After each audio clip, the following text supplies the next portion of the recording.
एक लड़की एक लड़के से प्यार करती है और उस प्यार को पाने के लिए वो तंत्र विद्या उस लड़के पर कराती है। लेकिन उस तंत्र विद्या का ऐसा असर होता है कि वो लड़की भी इस दुनिया से चली जाती है। कहते हैं जब कोई तांत्रिक किसी पर तंत्र विद्या करता है तो जो उसके पहले पास में आता है सबसे पहले वो उसी पर तंत्र विद्या करता है, जिससे कि उसके पास वो लगातार आता रहे और उसे वो पैसे देता रहे। ज्यादातर जो तांत्रिक होते हैं वो पैसों के लिए तंत्र विद्या करते हैं और इस तंत्र विद्या के चलते कई लोगों के साथ बहुत बुरी घटनाएं घटित हो जाती हैं। जैसे कि आज की कहानी में ये लड़की अपने प्रेमी के साथ साथ खुद भी इस दुनिया से चली जाती है। आइए जानते हैं कैसे ये घटित होता है, क्या हुआ था इस कहानी में, कौन वो लड़की थी, कहाँ की ये कहानी है। नमस्कार, मैं महक चौधरी। कहानी को शुरू करने से पहले आप सभी से प्यारी सी रिक्वेस्ट करना चाहूंगी, जो भी चैनल पे नया आया है चैनल को सब्सक्राइब करें और वीडियोस को सबसे पहले देखने के लिए बेल आइकन को दबाएं।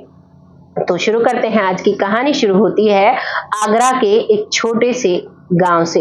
यहाँ पर एक छोटा सा परिवार रहता है। परिवार में इकलौती बेटी है और वो इकलौती बेटी जो फुल, जैसे बच्चों को कहते हैं ना बिगड़े नवाब जो होते हैं, वैसे ही वो लड़की थी। उसकी हर ख्वाहिश बचपन से पूरी की जाती है और जो भी वो मांगती है वो उसे ला कर दिया जाता है। जिस चीज पर हाथ रख देती है वो चीज उसकी हो जाती है। लड़की पढ़ने में बहुत तेज थी और उसकी सारी ख्वाहिशें पूरी जो होती थी, तो इसलिए वो दिखने में भी बहुत सुंदर थी। बहुत अच्छे तरीके से वो रहा करती थी। वक्त के साथ उसका स्कूलिंग कंप्लीट होता है और जब उसका स्कूलिंग कंप्लीट होता है तो अब वो कॉलेज में आती है। जब कॉलेज में आती है तो एक लड़के से उसे प्यार हो जाता है, लेकिन वो लड़का उससे प्यार नहीं करता था। वो लड़का पढ़ने में बहुत होशियार था। लड़का अपनी पढ़ाई पर फोकस किया करता, लेकिन वो लड़की उससे बेहद प्यार किया करती। वो जब भी उससे बात करने की कोशिश करती तो वो लड़का उससे बात नहीं करता है। अब बहुत से लोग कहेंगे ये कहानी फिल्मी लगती है, लेकिन ये सच्ची कहानी है। ऐसा एक लड़की और एक लड़की के साथ घटित हुआ था।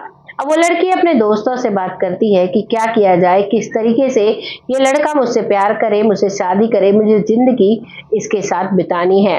तभी उसकी दोस्त बताती है कि तुम एक वशीकरण की एक क्रिया होती है जो ये लोग करते हैं, उससे मैं तुम्हें मिलाती हूँ, तुम इसका वशीकरण करा लो जिससे तुम्हारे बस में हो जाए और जैसा तुम बोलो वैसा ये करेगा।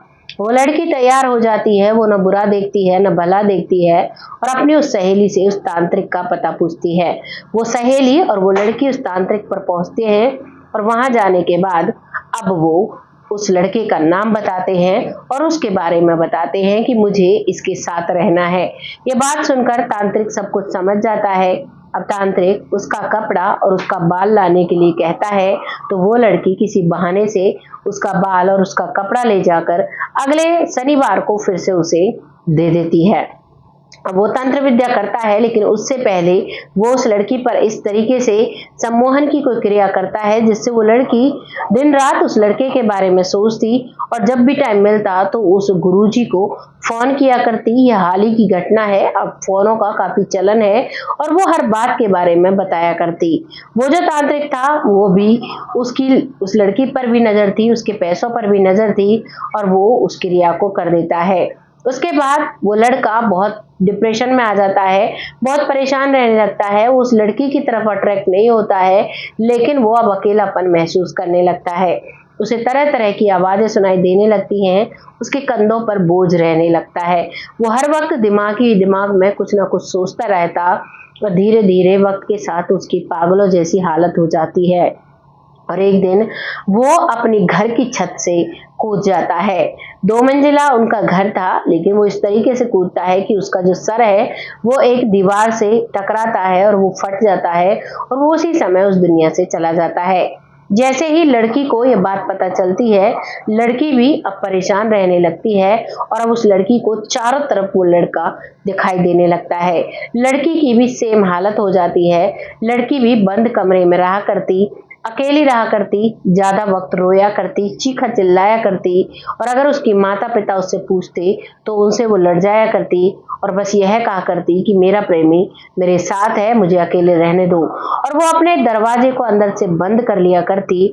माता पिता काफी बार खुलवा कर 24-24 घंटे में एक बार उसे खाना खिलाते, जबरदस्ती खिलाते, तब जाकर वो खाती और एक दिन चीखते चिल्लाते ही सोते-सोते वो इस दुनिया से चली जाती है। माता-पिता द्वारा ये कहानी बताई गई क्योंकि माता-पिता को ये सारी बातें जो उस लड़की की सहेली थी उसके द्वारा पता चली थी कि इसने कोई तांत्रिक क्रिया उस लड़के पर करवाई थी, जिसकी वजह से उस लड़की से जब ये मिला करती तो बताया करती कि मुझे वो लड़का रोज मेरे कमरे में दिखाई देता है, वो मेरे इर्द-गिर्द घूमता रहता है, मुझे ऐसा लगता है वो मुझसे बहुत गुस्सा है, वो मेरी तरफ गुस्से में देख रहा है। ये कहानी उसकी सहेली को पता थी। उस सहेली ने जब वो लड़की इस दुनिया से चली जाती है, तब वो अपने माता-पिता को ये कहानी बताती है, उस लड़की के माता-पिता को, और तब ये बात वो सबके साथ शेयर करते हैं। वो चाहते हैं कि जो गलती उसकी बेटी ने की, वो कोई भी ना करे, किसी के भी साथ ऐसी कोई भी तांत्रिक क्रिया ना कराए। आज तक हमारे सामने तांत्रिक क्रिया की बहुत सारी कहानियां आ चुकी हैं। इससे आज तक किसी का भला नहीं हुआ है, लेकिन बुरा बहुत लोगों का हो गया है। तो इसीलिए ऐसी क्रियाओं से बचकर रहें, सावधान रहें, सतर्क रहें। इसीलिए मैं इस कहानी को आप सबके साथ लेकर आई हूँ। आपको ये कहानी कैसी लगी कमेंट सेक्शन में जरूर बताइएगा। और आज की कहानी में तो तांत्रिक ने उस लड़के पर क्रिया की, लेकिन बहुत सारे ऐसे मामले मेरे साथ आए जिसमें महिलाएं, क्योंकि ज्यादातर महिलाएं ही इन चक्करों में पड़ती हैं, और जब वो इन चक्करों में पड़ती हैं तो वो पैसे के साथ साथ अपनी इज्जत को भी गवा बैठती हैं। तो कभी भी अकेले किसी भी तांत्रिक के पास ना जाएं, और अकेले तो क्या, कभी भी कैसे भी हालात में इनके पास नहीं जाएं, क्योंकि इनके पास ऐसा कुछ नहीं होता जिससे ये आपको दुनिया की हर खुशी लाकर दे सकें। अगर ऐसा कुछ हुआ होता तो मोदी जी बहुत बड़ी सीट पर बैठते हैं और बहुत बड़े बड़े इनके दुश्मन हैं, अब तक इन पर कितनी क्रियाएं हो चुकी होती। तो इसीलिए सावधान रहें, इन चीजों से कुछ सीखें, सतर्क रहें। इसीलिए मैं इस कहानी को लेकर आई हूँ। आपको कहानी जैसी भी लगी है कमेंट सेक्शन में लिखना और अपनी बातें हमारे साथ शेयर करना बहुत अच्छा लगता है। जब आपका मोटिवेशनल कमेंट आता है तो हमें बहुत प्यारा मोटिवेशनल मिलता है। बहुत जल्द ऐसी ही सच्ची स्टोरी के साथ आती हूँ। तब तक आप सब खुश रहें, आबाद रहें, जीवन में हर खतरे से बचें, आबाद रहें, यही चाहती हूँ। तब तक के लिए जय हिंद, जय भारत।